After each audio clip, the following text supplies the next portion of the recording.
आपने ये तो बहुत बार सुना होगा कि गरीब गरीब होते जा रहे हैं और अमीर अमीर होते जा रहे हैं, बट क्या आपने ये सुना कि जो गरीब देश हैं वो और ज़्यादा गरीब होते जा रहे हैं और अमीर देश और ज़्यादा अमीर होते जा रहे हैं। एंड आज इस इंफॉर्मेशन को जो आज मैं आपको देने वाला हूँ, इस इंफॉर्मेशन को लेने के बाद आप हमारे इंडिया के लिए क्या कर सकते हो, इंडिया को अमीर कैसे बना सकते हो, ये आपको पता लगने वाला है।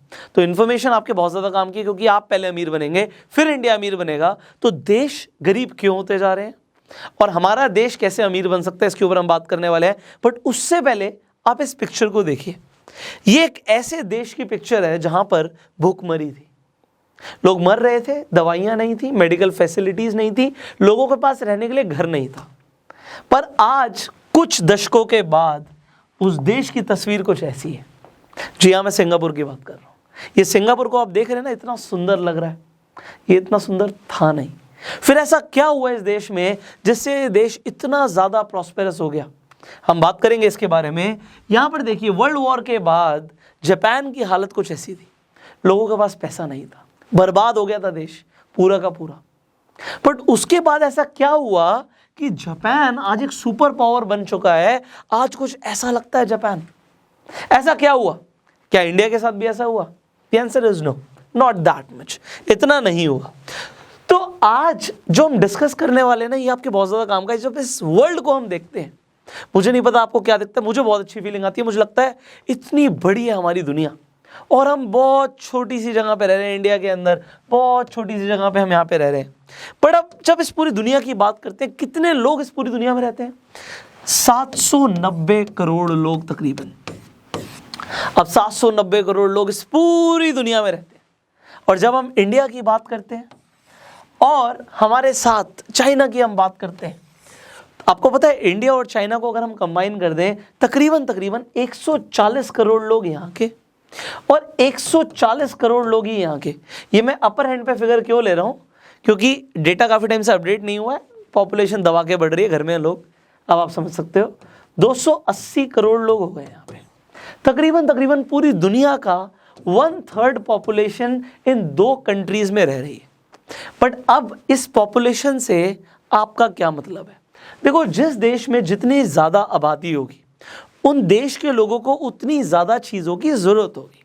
देखो, आप आज अपनी बात कीजिए, आप आज कपड़ा पहनते हैं, आप खाना खाते हैं, आपको गाड़ी भी चाहिए इधर उधर जाने के लिए, आपको एक फ़ोन भी चाहिए, आपको कूलर, पंखा, टीवी, फ्रिज, एसी, बहुत सारी बेसिक चीज़ें चाहिए आपको। आज आपको चाहिए कि आपके कल जो बच्चे होंगे उन्हें भी चाहिए होंगी। The answer is yes, उन्हें भी चाहिए होंगी। तो क्योंकि लोगों को सामान चाहिए होता है, यहाँ से बात शुरू होती है इकोनॉमी की, क्योंकि सामान फ्री में नहीं मिलता, सामान को बनाया जाता है, बेचा जाता है। तो अब 790 करोड़ लोगों को सामान चाहिए। यहाँ पे इंडिया के और चाइना के 280 करोड़ लोगों को भी सामान चाहिए। और जब ये सामान बनाने की बात आती है, प्रोडक्ट्स एंड सर्विसेज की बात आती है, तो यहाँ से शुरू होता है GDP, ग्रॉस डोमेस्टिक प्रोडक्ट। एक कंट्री का जो टोटल गुड्स और सर्विसेज प्रोड्यूस हो रहे हैं उसे हम GDP बोलते हैं। बट पूरी दुनिया की GDP कितनी है? $80 ट्रिलियन, 80 ट्रिलियन। बट इंडिया का क्या उसमें कंट्रीब्यूशन है, इसे भी हम समझेंगे। बट उससे पहले देख लेते हैं इस GDP में सबसे ज्यादा कंट्रीब्यूट कौन कर रहा है। Number 1 you see USA, United States of America. America का जो GDP है 21.43 ट्रिलियन है, जो कि पूरे वर्ल्ड की GDP का हो गया 27%। मतलब पूरे वर्ल्ड में जितने भी गुड्स और सर्विसेज बन रहे हैं उसमें से 27% कंट्रीब्यूट कर रहा है US। अब दूसरे नंबर पे चाइना नहीं है, दूसरे नंबर पे यूरोप है, बट मैंने फिर भी लिखा हुआ है चाइना, क्योंकि यूरोप में बहुत सारी कंट्रीज आ जाती हैं। तो चाइना की जब हम बात करते हैं, it is on second number, $14.34 trillion. कितना बड़ा कंट्रीब्यूटर हो गया? 18% का कंट्रीब्यूटर हो गया इस पूरे वर्ल्ड की GDP में। और फिर यूरोप में 18.3 ट्रिलियन, 23%। इन तीनों को कंबाइन कर दीजिए 68%। तो पूरा वर्ल्ड का है सिर्फ 32% पे। और पूरे वर्ल्ड की पॉपुलेशन, यू अंडरस्टैंड, पूरे वर्ल्ड का आप क्षेत्रफल देखिए, उसके बाद आप देखिए कि GDP में कंट्रीब्यूट कौन से देश कर रहे हैं। मेजरली ये 3, US, China and Europe. But हमारा इंडिया कहां पर आता है? बहुत पीछे। $2.87 ट्रिलियन की हमारी GDP है, जो कि पूरे वर्ल्ड का सिर्फ 3.5% है। और पॉपुलेशन में यू कैन अंडरस्टैंड। अब हम पाकिस्तान की भी बात कर लेते हैं, बहुत सारे पाकिस्तान के भी दर्शक देखते हैं, वो कहते हैं भाई सिर्फ इंडिया की बात मत करो, तो पाकिस्तान तो जी बहुत पीछे है, 0.27 ट्रिलियन। अब मैं एक कंपैरिजन करूंगा छोटा सा, वो कंपैरिजन बनता नहीं है बट आपको कुछ समझ आएगा इससे। वो कंपैरिजन है जब हम यूएस की बात कर रहे हैं, हम यूएस को पाकिस्तान से कंपेयर कर देते हैं, क्यों? क्योंकि पॉपुलेशन थोड़ा बहुत आसपास है, थोड़ा सा फर्क है, बट डेफिनेटली आप अगर देखोगे यूएस कहाँ और पाकिस्तान कहाँ, पाकिस्तान यहाँ पर छोटा सा देश है और यहाँ पे यूनाइटेड स्टेट्स ऑफ अमेरिका आप देखिए एक बहुत बड़ा देश है। अब जब हम यूएस और पाकिस्तान की बात कर रहे हैं, हम एक कंपैरिजन कर रहे हैं, तो कंपैरिजन वैसे बनता नहीं है बट फिर भी हम कर लेते हैं पॉपुलेशन को देखते हुए। यूएस की इकॉनमी है 21.43 ट्रिलियन डॉलर्स और हमारे पाकिस्तान की इकॉनमी है 0.27 ट्रिलियन। कहीं से कहीं तक स्टैंड नहीं करती। क्यों नहीं करती? क्योंकि यूएस जो है, यूएस इतना बड़ा क्यों है, इतना अमीर क्यों है, इतनी बड़ी उसकी जीडीपी क्यों है? ये सवाल आपके मन में आने चाहिए, क्योंकि अगर नहीं आएंगे तो आप इंडिया को ऊपर नहीं लेके जा पाओगे। अगर आप पाकिस्तान से हो तो पाकिस्तान को ऊपर नहीं लेके जा पाओगे, आप बांग्लादेश से हो तो बांग्लादेश को कभी ऊपर नहीं लेके जा पाओगे, आप नेपाल से हो तो नेपाल को कभी ऊपर लेके जा नहीं पाओगे। ये मैं क्यों बोल रहा हूं, इसे समझिए। यूएस के पास ऐसा क्या है, वो इतना अमीर क्यों है, ये बहुत बड़ा सवाल है। सबसे पहले आप ये देखिए, जो आज आप मोबाइल फोन यूज कर रहे हो, क्या वो इंडिया का है, क्या वो पाकिस्तान का है, क्या वो बांग्लादेश का है, क्या वो नेपाल का है? Answer is no. अगर आप एप्पल का फोन यूज कर रहे हो तो एप्पल यूएस का है और बाकी सारे जो आप और ब्रांड्स देखते हो वो चाइना के। अब यूएस के पास एप्पल है, यूएस के पास गूगल है, यूएस के पास माइक्रोसॉफ्ट है, यूएस के पास टेस्ला है, यूएस के पास जनरल मोटर्स है, यूएस के पास फोर्ड है, और मेरे पास जगह नहीं है लिखने की वरना मैं लिखते ही चला जाऊंगा। तो यूएस के पास वो कंपनीज हैं जो वर्ल्ड पावर है, उनके प्रोडक्ट्स हर देश में बिक रहे हैं, हर कोई उनका प्रोडक्ट खरीदना चाहता है और पैसे दे रहा है मनचाहे। और ये जब पैसा कंपनीज के पास आता है तो कंपनियां टैक्स देती हैं, और जब कंपनियां टैक्स देती हैं तो वो कंट्री बहुत पावरफुल बनती है। और दूसरी चीज, जो भी वो प्रोड्यूस कर रही है वो उस कंट्री की जीडीपी में काउंट करता है। तो ये सारी कंपनीज कंट्रीब्यूट कर रही हैं जीडीपी में। बट पाकिस्तान की आप पॉपुलर 5 कंपनियों का नाम बताइए मुझे। आप पाकिस्तान के अंदर होंगे तो आप बता पाएंगे, इंडिया वाले तो जानते ही नहीं है। You we do not know, क्योंकि हम जानते ही नहीं है तो ये कंट्रियां कभी आगे बढ़ेंगी भी नहीं। आप मुझे नेपाल की 5 पॉपुलर कंपनीज का नाम बताइए, बड़ी कंपनियों का नाम। You do not no. India के आप जानते हैं, रिलायंस है, टाटा है, आप जानते होंगे। तो इसीलिए इंडिया थोड़ा बहुत जीडीपी में कंट्रीब्यूट कर भी रहा है। बट हम जब छोटी कंट्रीज की बात करते हैं, दे आर नोवेयर। बांग्लादेश की बताइए, we do not know. Bangladesh के लोग ही जानते हैं, बाहर के लोग नहीं जानते। क्यों नहीं जानते? क्योंकि वो कंपनीज बढ़िया नहीं कर रही। हम गवर्नमेंट को बहुत तेजी से ब्लेम कर देते हैं, सब गवर्नमेंट की वजह से, सब गवर्नमेंट की वजह से। आपको पता है इंडिया के अंदर जब से लॉकडाउन हुआ, चाइना से लोगों का भरोसा उठ गया, भाई कोरोना वायरस तुमने फैलाया है, गंदे लोग हो तुम। इंडियन गवर्नमेंट ने बाजी मारने के लिए इनकम टैक्स स्लैब्स को कम कर दिया। अगर आप मैन्युफैक्चरिंग के अंदर हैं तो 16% का टैक्स स्लैब कर दिया कि बाहर की कंट्रीज इंडिया में आए। ओवरऑल प्राइवेट लिमिटेड कंपनीज के लिए 25% का टैक्स स्लैब कर दिया, जो कि पहले 30% था। ये टैक्स क्यों कम किया गया? क्योंकि इंडिया वेलकम करना चाहता है बाहर की कंपनीज को।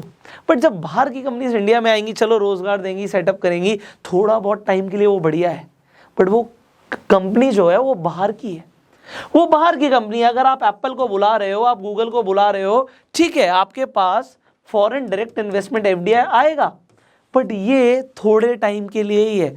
ये जो कंपनीज आ रही हैं ये अपना मुनाफा चाहती हैं, आपको रोजगार देंगे, आपकी इकॉनमी बाकी देशों से अच्छी हो जाएगी, बट आप कभी भी इन्हें बीट नहीं कर पाओगे।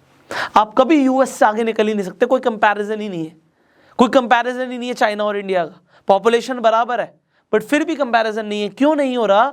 क्योंकि ये कंपनीज क्या कर रही हैं। ऐसा नहीं है कि इंडिया कुछ कर नहीं रही, टाटा बहुत बढ़िया कर रही है, रिलायंस बहुत बढ़िया कर रही है, बट अभी हमें बहुत सारी और कंपनीज चाहिए। और जब तक हम ये माइंडसेट और ट्रेंड को बदलेंगे नहीं, ऐसा होगा ही नहीं। अब मैं यूएस के साथ कंपैरिजन कर रहा था, मैंने बोला कंपैरिजन ही गलत है। आप पाकिस्तान का कंपैरिजन एप्पल से कर सकते हो। एप्पल का ईयरली टर्नओवर $230 बिलियन का है, $230 बिलियन, जो कि पाकिस्तान की जीडीपी के ऑलमोस्ट बराबर है। यहाँ पे $270 बिलियन है, वो $230 बिलियन है। अकेला एप्पल पाकिस्तान के बराबर हो गया। तो सोचो यूएस क्या कर रहा है।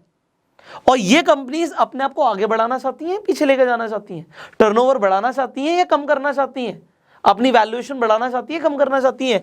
ये तो मैं एप्पल की बात कर रहा हूँ। गूगल को खड़ा कर दिया तो भाई ये पूरी की पूरी कंट्रीज बिक जाएंगी। यहाँ पे आप देखो, यहाँ पे 1% का कंट्रीब्यूशन है एप्पल का यूएस की पूरी जीडीपी में तकरीबन। बट जब हम बात करते हैं जर्मनी के अंदर, वोक्सवैगन ग्रुप इतना बड़ा ग्रुप है कि वोक्सवैगन का जो ईयरली टर्नओवर है $0.25 ट्रिलियन का है, और जो पूरी जर्मनी की इकोनॉमी है 3.3 ट्रिलियन है। अब मैं आपको ये बता रहा हूं कि 8% का कंट्रीब्यूशन सिर्फ एक कंपनी का आ रहा है। इतना बड़ा कंट्रीब्यूशन रिलायंस या टाटा का भी इंडिया के अंदर नहीं है। मतलब इतनी बड़ी अभी इंडिया के अंदर भी कोई कंपनी नहीं कि इंडिया की पूरी जीडीपी के इतने % वो कंट्रीब्यूट कर रही हो। तो वी नीड मोर एंटरप्रेन्योर्स, हमें और ऐसे एंटरप्रेन्योर्स चाहिए। मैं आपको एग्जांपल देता हूं। आपने साउथ कोरिया का नाम सुना होगा, आप सर्च करके देखना कि ये बहुत ज्यादा गरीब देश था, अब नहीं है, बहुत गरीब देश था जब तक यहां पे सैमसंग, एलजी, ह्यूंडई ऐसी कंपनियों ने अपना बिजनेस स्टैब्लिश नहीं किया। और ये जो कंपनीज हैं सिर्फ उस देश से नहीं कमा रही, ये कंपनीज पूरे वर्ल्ड से कमा रही है। अगर आपके घर में सैमसंग का fridge, TV, mobile, AC, computer कुछ भी है, तो पैसा जो है, जो टैक्स है, वो साउथ कोरिया के पास जा रहा है और साउथ कोरिया अमीर बन रहा है। और ये मैं आपको बता रहा हूं, ये सारी कंपनीज को जो मैं मिला रहा हूं, तकरीबन 30 से 40% जो इनकी जीडीपी का कंट्रीब्यूशन है साउथ कोरिया का, ये 3 कंपनियां कर रही हैं भाई, ये 3 कंपनियां। और आप अगर सिर्फ सैमसंग का ये इलेक्ट्रॉनिक्स समझ रहे हो तो मैं बता देता हूं, सैमसंग की अपनी इंश्योरेंस कंपनी भी है। सैमसंग शुरू कहां से हुआ था? मछली बेचने से। कहां पहुंच गया? फोन बनाने पे। तो ऐसा देखो, मैंने आपको पहले वीडियोस में भी बताया था, हम एक बिजनेस से शुरू करते हैं, उसके बाद हम बहुत सारे और बिजनेस में भी आ जाते हैं। आज सैमसंग शिप्स भी बनाता है, पानी के जहाज भी बनाता है, आज वो बड़े बड़े मोटर पार्ट्स भी बनाता है, सैमसंग बनाता है। आप उसे सिर्फ उतना ही जानते हो जितना आपके देश के अंदर प्रोडक्ट आ रहा है उसका, but they are big companies, they are big giants, और ये कंट्री को ऊपर लेकर जाते हैं। एक कंट्री को नेता ऊपर कभी नहीं लेके जाते, सिर्फ बिजनेसमैन ऊपर लेकर जाते हैं। और एक कंट्री के ऊपर जो सबसे बड़ा बोझ होता है ना, वो होता है उस कंट्री के वो लोग जो सिर्फ और सिर्फ जॉब मांग रहे हैं। जब तक आप गवर्नमेंट से जॉब मांगते रहोगे, ये गवर्नमेंट परेशान होकर आपके वोट्स मांगने के चक्कर में ये बाहर की कंपनीज को बुलाएंगी जरूर और बोलेंगे हमारे लोगों को आके नौकरी दे दो। बट वो कंपनीज जब इंडिया के अंदर आएंगी, वो अपना प्रोडक्ट बनाएंगी और हम ही इंडियंस को उन प्रोडक्ट्स को बेचकर चली जाएंगी। तो यहाँ पे जो जॉब के नाम पे काम हो रहा है ना, वो अल्टीमेटली इनकी सबकी सैलरी किसी और इंडियन की पॉकेट से ही निकल रही है। ये कंपनियां कुछ नहीं दे रही, ये प्रॉफिट लेके अपने देश में जा रही हैं। तो आप इस प्रोसेस को थोड़ा सा बदल दो, आप बदल सकते हो। मैं आपको बता रहा हूं, यू कैन डू एवरीथिंग। मैंने बोला सैमसंग की शुरुआत हुई थी मछली बेचने से, मछलियां बेचती थी वो, चाइना के अंदर सप्लाई होती थी मछलियां। अब यहां से किसी कंपनी की शुरुआत हो सकती है, तो यहां पे इंडिया में कुछ भी हो सकता है। आप शुरुआत तो करो, just have that entrepreneurial mindset. What you can do, you can establish your own company in India. Start करो उसे, ठीक है, इंडिया के अंदर उसे बड़ा बनाओ और फिर उसे ग्लोबल लेकर जाओ। और जब आप ग्लोबल ले जाओ तो सोचो, इंडिया के लोगों को भी आप एम्प्लॉय कर सकते हो और पूरे वर्ल्ड में आप जाके अपने सेटअप्स कर सकते हो। बट ये सोच लाना ही बहुत बड़ी चीज है। आज की डेट में विदेशी कंपनियां आके इंडिया में अपना दबा के प्रोडक्ट बेच रही हैं और हम इंडियंस को लग रहा है हमें रोजगार मिल रहा है, जबकि हमारा ही पैसा बाहर जा रहा है। But we need to do something different. हमें उल्टा करना है, हम इंडिया से ग्लोबल जाएंगे। हमें ग्लोबल से इंडिया में बहुत प्रोडक्ट बेचे जा रहे हैं और हम खरीदते जा रहे हैं। अब आप बोलोगे सर क्या आप नहीं खरीदते? बिकॉज हमारे पास चॉइस नहीं है अभी। We buy because we do not have choice. अगर मुझे कोई स्पेसिफिक चीज चाहिए तो अगर वो इंडियन कंपनीज नहीं बना रही देन व्हाट। अब बना नहीं रही, उसके बाद बहुत सारी चीजें आ जाती हैं कि इंडिया में वो सेम प्रोडक्ट हो सकता है महंगा मिल रहा हो हमें, वो प्राइस ज़्यादा मिल रहा हो और चाइनीज प्रोडक्ट का सस्ता मिल रहा हो, यहाँ पे प्राइस में कॉम्प्रोमाइज़ करने के लिए वी आर रेडी। हम इंडियंस काफ़ी ज़्यादा सेंटिमेंटल भी हैं, हम खादी को ज़्यादा रेट पे खरीद सकते हैं, बट खादी ने क्या अपने आप को अपडेट किया? The answer is no. वो वही पुरानी चीज़ें बना रहे हैं। क्या वो ऐसे प्रोडक्ट्स बना रहे हैं जो आज की जनरेशन को ज़रूरत है? The answer is no. मैं एक कंपनी की बुराई नहीं कर रहा, मैं चाहता हूँ कि इंडिया के अंदर भी और एंटरप्रेन्योर्स पैदा हों, हम रोज़गार लोगों को दें, हम रोज़गार मांगे ना, क्योंकि कंपनीज ही हैं जो बड़ा होके एक कंट्री को ऊपर लेके जाती हैं, टैक्स दे के ऊपर लेकर जाती हैं। Otherwise India is helpless. And नेता कभी इस टॉपिक के ऊपर बात करेंगे नहीं। Politicians will never talk about it, they will always talk about भूखमरी हो रही है जी, गरीबी हो रही है, बेरोजगारी हो रही है, बेरोजगारी दूर करो, बेरोजगारी दूर करो, हम नौकरियां देंगे, हम इतनी नौकरियां देंगे, हम इतनी जॉब्स निकाल देंगे, रेलवे में जॉब्स निकाल देंगे, आप लोगों को नौकरी हमारी तरफ से पक्का मिलेगी। इसके अलावा क्या? Are they really talking about what you need to do? Now we are talking about that. So यहाँ पे देखो, अगर आपके घर के अंदर बहुत ज़्यादा ज़रूरत है, बिल्कुल भी पैसे नहीं, मैं नहीं कहता हर इंसान एकदम से बिजनेस कर सकता है, बट बिजनेस माइंडसेट को लेकर ला सकता है। अगर आज आपको जॉब करनी भी पड़ जाती है, ठीक है, आप 2 साल 5 साल 10 साल जॉब करते भी हो, कोई दिक्कत नहीं है, बट उसके बाद एक बार दिमाग में ज़रूर रखो that you need to do your own business. And opportunities को हमेशा लाइफ में वेलकम करो, that you get a good opportunity and उसे आप ग्रैब करो। और ये नहीं है, इसे जुए की तरह नहीं खेलना। लोग क्या करते हैं, बिजनेस को जुए की तरह समझते हैं कि एक बार मैं ट्राई जरूर करूंगा बिजनेस, बस एक बार ट्राई किया, नहीं हुआ तो छोड़ दिया। Business is not like that. और वी डू नॉट नो कि कौन सा आइडिया आपकी जिंदगी बदल दे और इतना बड़ा बन जाए कि हम सोच भी नहीं सकते। We have a lot of business stories, बहुत सारी सक्सेस स्टोरीज हैं जो हम स्टेप बाय स्टेप शेयर करेंगे। अब आप अपना बिजनेस कैसे कर सकते हो, कैसे रजिस्टर कर सकते हो, कैसे आपको शुरुआत करनी है, अभी बहुत कुछ सीखना बाकी है इसी फाइनेंशियल एजुकेशन सीरीज में। So I hope you are learning a lot from Go Self Made University. तो इस वीडियो को शेयर जरूर कीजिए, जिससे और भी लोग फायदा ले पाए, समझ पाए कि हम इंडिया को अमीर कैसे बना सकते हैं। इसके साथ साथ मुझे पता है आप लोग घर पे हैं, आप इंटरनेट से अगर पैसा कमाना सीखना चाहते हैं तो आप फास्ट ट्रैक मिलियनेयर कोर्स के बारे में भी जानकारी ले सकते हैं इस नंबर पे कॉल करके। तो अभी के भी आप कॉल कीजिए इस नंबर पे, इस कोर्स के बारे में जानकारी लीजिए, जिससे आपको पता लगे कि आप घर पे बैठे बैठे ऑनलाइन पैसा कैसे कमा सकते हो, अपना बिजनेस कैसे बिल्ड कर सकते हो। फाइनली, अगर आप इस वीडियो को फेसबुक पर देख रहे हैं, हमें फॉलो कीजिए, और यूट्यूब पे देख रहे हैं, सब्सक्राइब कीजिए, बेल आइकन पे क्लिक कीजिए। I will see you in the next video. Till that time, you go Self made.